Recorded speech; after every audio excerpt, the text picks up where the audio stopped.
Batikan ang binatang si Canor sa pagtatanim ng mga gulay. Pero ang pinaka-source of income niya ay ang talong. Mabenta kasi ito sa palengke. At higit sa lahat ay paborito din niya itong ulamin. Kahit araw-araw pang ganun ang kanyang ulam. Sa pagtatanim din niya, natutulungan ang kanyang mga magulang, lalong-lalo na ang pag-aaral ng kanyang kapatid sa kolehiyo. Hindi na siya nakapag-aral pa. Mas inuna na lang kasi pag-aralin ang kanyang kapatid sa syudad. Magkagayunman ay hindi naman masama ang loob ng binata. Sa katunayan ay tumutulong pa siyang mag-ipon ng pera para sa ipapadala sa kanyang kuya pantusto sa pag-aaral nito sa kursong abogasya. Hindi na kasi rin niya maisaulo ang pag-aaral dahil naadik na siya sa pagtatanim ng gulay sa bukid. Halos araw-araw siya sa lupang tinatamnan. Madalas ay gabi na rin ito nakakauwi sa kanilang bahay.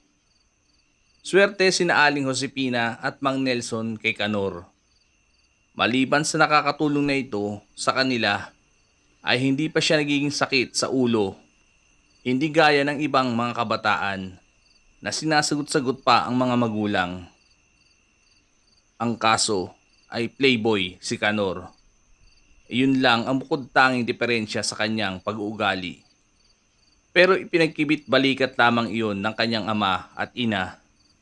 Mababa man ang pinag-aralan ni Canor. Pero sa magagandang pangaral ng kanyang ama at ina, ay busog na busog ito. Wala ring kabisyo-bisyo ang binata. Kahit nasunog sa araw ang kanyang balat, ay may angkin pa rin itong kagwapuhan.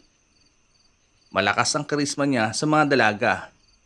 Madalas ay sa kubo-kubo na kanyang ginawa sa gilid ng lupang kanyang tinatamnan, ay doon niya dinadala ang kanyang mga naging nobya pagsapit ng gabi. Kaya siya binansagang si Boy Talong dahil sa kanyang pagiging mahilig sa pagtatanim ng talong at saka sa kanyang pagiging babaero na rin. Isang hapon, habang nagtatanggal ng mga tuyong dahon sa mga tanim niyang gulay, ang binata ay hindi niya sinasadyang marinig ang isang alulong na ngayon pa lamang niya narinig. Tila malapit iyon sa lupang tinataniman niya. Lagpas kasi sa kagubatan at malayo na sa mga kabahayan ang lugar. Ano kaya yun? Mahanap nga? Anong klaseng hayop kaya iyon? Ngayon lang ako nakarinig ng ganun. Wika niya sa sarili. Saka nag-umpisang maglakad papunta sa direksyon kung saan siya may narinig. Sa may hindi kalayuan ay nakita niya ang isang babae na may bahid na pulang nikido ang bibig nito at sa paanan niya ay may nakahandusay na baboy ramo na wala ng buhay. Putik! Ang gandang babae pero hindi marunong magluto. Aba, ilaw na karne ang kinakain. Ang lansa siguro nun. Inosenteng saad ng binata sa sarili. Saka otomatikong nilisan ang lugar.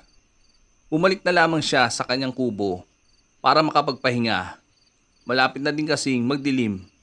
Kaya kinailangan niya ng lakas para sa mahaba-habang paglalakad. Ang hindi niya alam ay nakita siya ng babaeng yon. Lihim siya nitong sinundan. Pero imbis na biktimahin siya ng babae, ay hindi natuloy dahil bigla itong nagkagusto sa kanya. Gusto ko siya makilala at maging kaibigan na rin. Kaya sana dumating ang araw na makausap ko siya. Sambit ng dalaga habang nakatitig sa binatang nakahiga sa papag. Hindi din maalis sa isipan ni Canor, ang babae. Maski sa ganung insidente niya ito nakita, ay hindi pa rin maiwasan ang umanga. Kakaiba kasi ang ganda ng dalaga.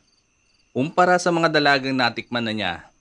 Kaya nakapagdesisyon siyang bukas na bukas ay maaga siyang babalik doon para hanapin ang babae at nang makilala niya ito. Umuwi siyang nakatatak sa kanyang isipan ang kagandahan ng mukha ng dalaga. Kaya naging lutang siya, sanhi ng madalas nitong pagkakadapa sa lupa dahil sa mga nakausting ugat ng mga puno. Kinabukasan ay magangang gumayak si Canor para pumunta ulit ng bukid. Medyo madaling pa ang madaling araw na iyon nang lumabas siya ng bahay. Sa kalye ay nakasalubong niya si Empot, ang kababata niya na bukod tanging kanyang nakakakwentuhan. Ang iba kasing mga kabataan ay asar at galit sa kanya. Bukod kasi sa lapitin ng binata sa mga babae, malaki pa ang kanyang lehitomong talong. Saan ka pupunta, pre? Pwede bang sumama? Medyo nababagot kasi ako. Hindi rin makatulog ng maayos. Tanong ni Empot sa kaibigan. Sama ka sa akin sa bukid? Nalilipasan ka ba ng gutom? Ni ayaw mo nga maarawan kasi baka umitim ka. Tapos sasama ka? Gulat na saad ni Kanor na may kaunting halong pang-aasar. Si Kanor talaga oh. Sinabi ko bang magdidilig at maglilinis ako ng mga tanim mong gulay? Sa kubo-kubo mo lang naman ako eh. Tahimik kasi doon. Kaya masarap maglaro ng ML. Ay, sinasabi ko na nga ba? O siya, sumama ka. Pero huwag kang makulit. Sinasabi ko sa'yo. Oo pre, behave ako no. Kilala mo naman ako, hindi ba? Oo, kilala talaga kita. Nga ba, pinapalaanan kita, hindi ba? Okay. Nagsimula ng maglakad ang magkababata. Habang nasa daan sila ay panaykwento ni Empot sa mga karanasan niya sa paglalaro ng Mobile Legend. Hindi naman siya pinapansin ni Kanor na patuloy lamang sa paglalakad dahil wala namang alam ang binata sa ganoong laro. Hindi nga niya inambisyon na humawak na cellphone kasi puro pagtatrabaho lamang ang gusto niyang gawin. Nang makarating sila sa bukid ay dumiretso na si Empot sa maliit na kubo-kubo. Sakto lamang yun sa 2 tao kapag nakahiga. Hoy, Empot, umamin ka nga. May lahi ka bang aswang? Natatawang tanong ni Kanor sa kababata. Bakit? Maiksi namang sagot ni Empot. Takot na takot kasi sa araw eh. Tuluyan nang napahalakhak si Kanor. Hindi na lamang siya pinansin ni Empot na humiga na lamang saka kinuha ang cellphone sa bulsa at nag-umpisa ng maglaro. Nang matapos si Kanor sa pagdidilig, paglilinis at paglalagay ng mga pataba sa kanyang mga tanim na gulay, ay nagpa siya muna itong magpahinga. Pero pagdating niya sa kubo, ay napakamot na lamang siya sa ulo dahil mahimbing nang natutulog si Empot ng mga oras na iyon na napakalakas pa ng hilik. Walang hiya, paano ako makapagpahinga nito? Nakabusangot na saad ng binata habang nakatitig sa kaibigang tabain. Pero nabasag ang kanyang pagdadabog na makarinig siya ng mga sitsit mula sa may hindi kalayuan. Paglingon niya doon ay nakita niya ang babaeng nakita niya ng isang gabi na gusto niyang makilala. Tumingin muna siya sa kaibigan at dahil sa tulog pa ay nagpa siya na lamang siya na iwanan muna ito. Saka nilapitan ang dalaga. Hi miss. Bati ni Kanorito nang siya ay makalapit. Hello. Sagot naman ng dalaga. Taga rito ka ba? Siya nga pala. Kanor ang pangalan ko.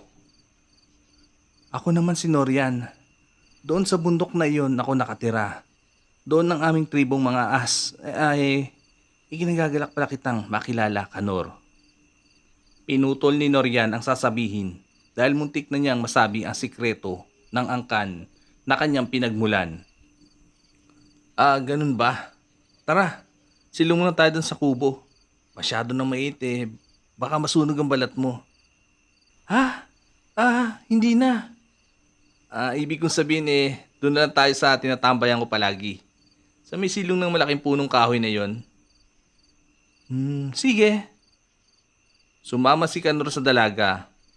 Ang ipinagtataka ng binata ay kung bakit ayaw ng dalaga natamaan ito ng sinag ng araw.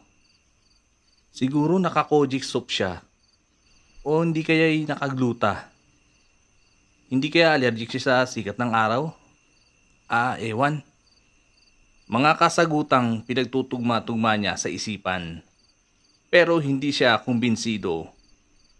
Pagdating nila doon, ay agad silang umupo. Inumpisa nilang kilalanin ang isa't isa. Hanggang sa magkapalagayan kaagad sila ng loob. Ang totoo Kanor nung una kita kahapon nakita, nagkagusto na ako sa iyo. Hindi ko alam pero hindi ko sinasadya. Sinurian na ang unang nagtapat ng kanyang nararamdaman. Napatameme naman ang binata. Hindi niya alam ang sasabihin, kaya ang ginawa na lamang niya ay hinawakan ng kamay ng babae. Sa kanya, inilapat iyon sa kanyang dibdib, banda sa kanyang puso. Hindi ko na kailangan pang sabihin ang nilalaman nito, Norian. Pakinggan mo na lang kung sino ang itinitibok ng aking puso. Hindi malaman ng dalaga kung bakit siya kinilig sa sinabi ni Kanor. Napatapik pa siya sa balikat ng binata. Pero sa huli ay umabot din sila sa puntong inangkin ang isa't isa. Dalawang matatalim na mga mata naman ang nakatingin sa kanilang ginagawang kahalayan. Galit na galit ito at dahil sa galit ay pupuntahan na sana niya ang dalawa. Subalit hindi natuloy nang marinig niya ang sigaw ng kababata ni Kanor na si Empot nagising na. May araw ka rin binata. Pananagutan mo ang ginawa mo sa aking mapapangasawa. Nang gagalaiting nakatingin ang nilalang kay Kanor, saka ito umalis sa lugar. Hoy, Kanor! Nasaan ka na ba? Gutom na ako, pre! Sigaw ni Empot at mabuti na lamang ay tapos na ang dalawa ng mga sandaling iyon. Naku, gutom na ang kababata akong matakaw. Sasama ka ba sa akin doon sa kubo, Norian? Tanong ng binata sa dalaga. Hindi na. Uuwi na rin naman ako Paano? Bukas ulit? Paalam ni Norian. Sige, dito rin ba? Oo. Kanor, mag-iingat ka palagi ha. Mahal na mahal kita. Eto, kunin mo. Magagamit mo yan pang proteksyon sa mga aswang na magtatangkang manakit sa iyo. Ha? Mga aswang? Ibig mo sabihin totoo sila? Oo, Kanor. Totoo kami. Sila. Totoo sila. O siya, alis na ako. Pagkatapos sagkan ni Norian sa labi ang binata, ay nagpa siya na itong umalis. Isinot naman ni Kanor ang kwintas na may imahe ng tila buto ng talong, ang hugis, pero may kalakihan. Bumalik na din siya sa kinaroroonan ni Empot, pero nabigla siya sa nakita. Kumunot ang nonitong napatingin sa kababata. Nagtira ka pa. Isang pirasong sarinas na lang ang natira. Tapos salas wala ng 5 kutsarang kanin. Isang kalderong binahon ko.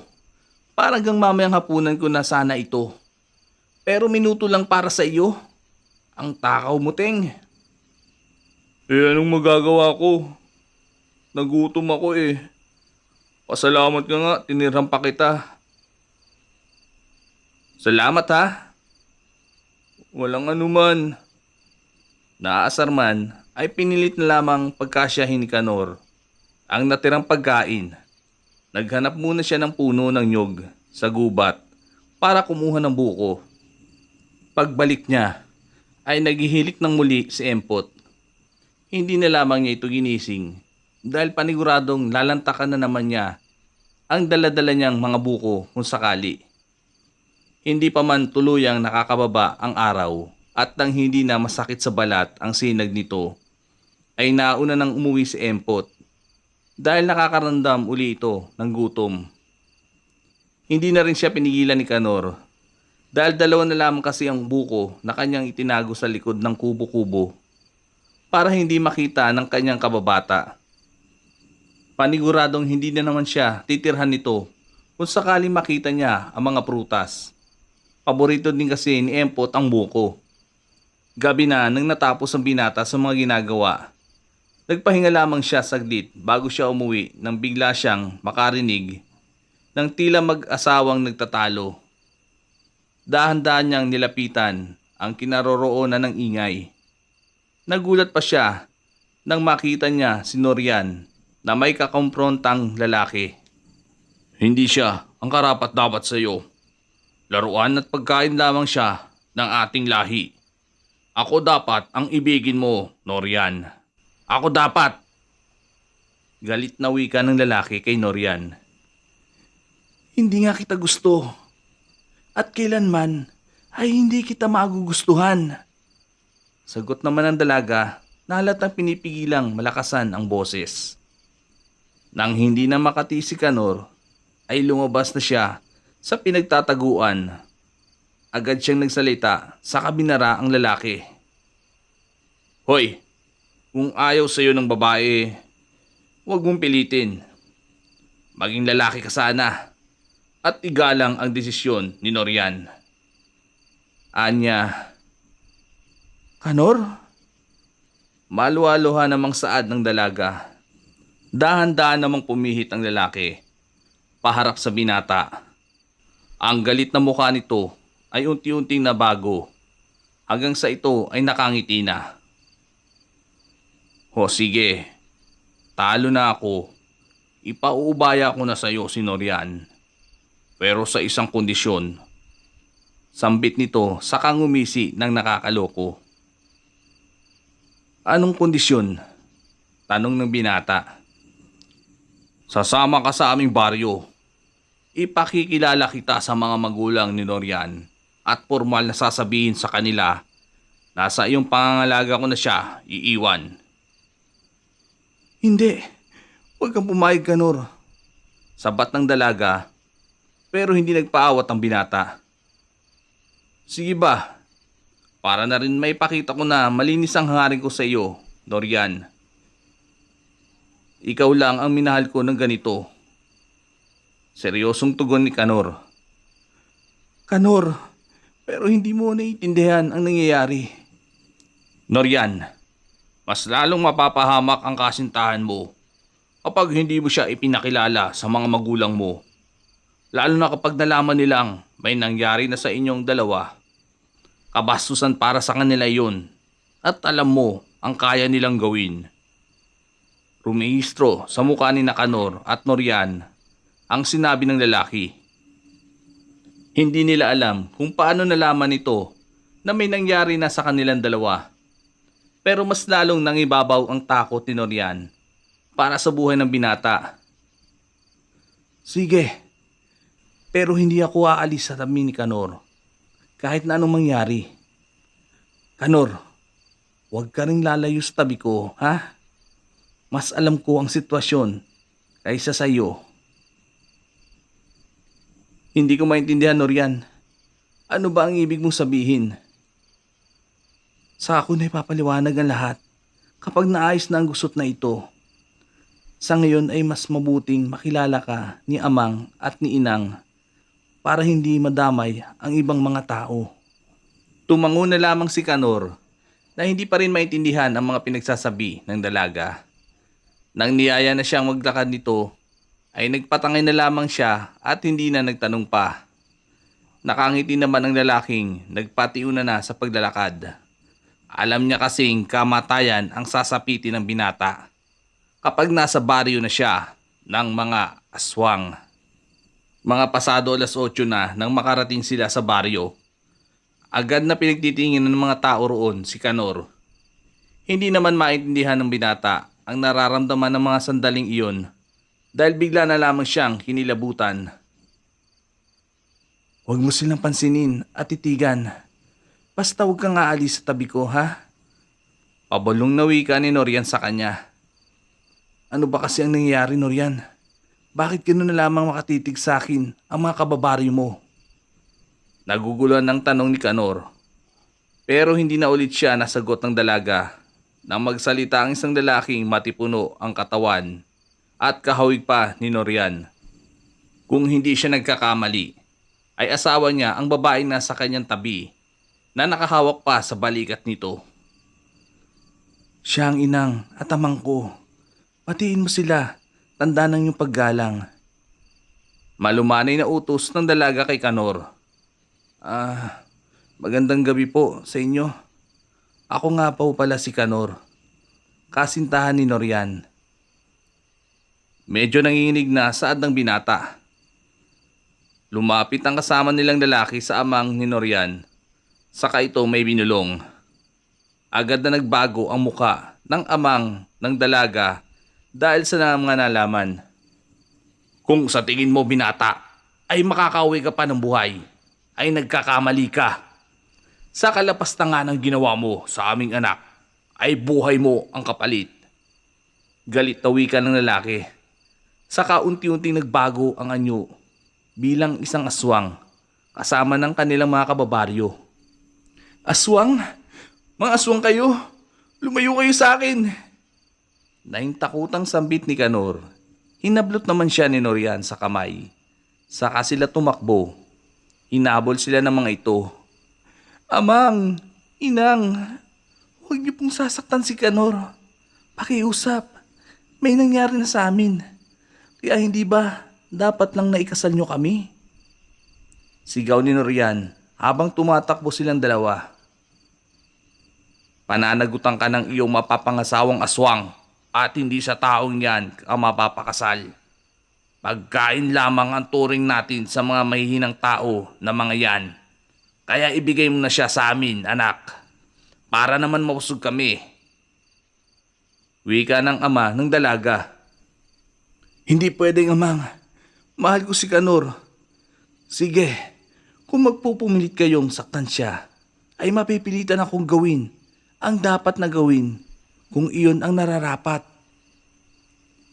Binalingan ni Norian ng atensyon si Kanor. Nanginginig na ito sa takot, pero nakakasabay pa naman siya sa pagtakbo. Kanor, kahit anong mangyari ay lagi mong tatandaan, sana, na mahal kita. Hindi kita makakalimutan. Nakita ng binata ang bagyang pag-agos ng luha ni Norian. Ano bang ibig mo sabihin? Hindi mo naman ako iiwan, hindi ba? Nag-aalalang tanong niya sa nobya. Hindi kailanman, Kanor. Mananatili ka sa puso ko palagi. Kunin mo ang bertud ng aming pag-aswang. Kapag nakalayo ka na ay dikit mo yan sa mutya ng talong na nakasabit sa iyong leeg. Kapag nagawa mo yan ay ligtas na ang iyong buhay. Ha? May iwan ka? Oo. Susubukan ko silang pigilan para hindi ka na nila masundan. Tandaan mo lamang ang mga binilin ko na gagawin mo, Kanor. Paalam. Pagkasabi niyo ni Norian ay bumitaw na siya sa pagkahawak sa lalaki. Automatiko pa rin tumatakbo binata. Dala na rin siguro ng takot. Nang makalayo siya at maramdaman ang pagod ay umpo siya. Nang maalala niya ang bilin sa kanya ni Norian, ay kagad niya iyong ginawa. Pagkatapos niyang pagdikitin ang dalawang mutya, ay tila natuyo ang mga ito at tila nawala ng bisa. Kasunod nun ang malakas na hiyawan ng mga aswang. Pero panandalian lamang na agad napalitan ng nakakabinging katahimikan. Nang makapagpahinga ay muling naglakbay pabalik ang binata. Pagkarating pa lamang niya sa kanyang kubo, ay agad na siyang humilata at kagad namang nakatulog.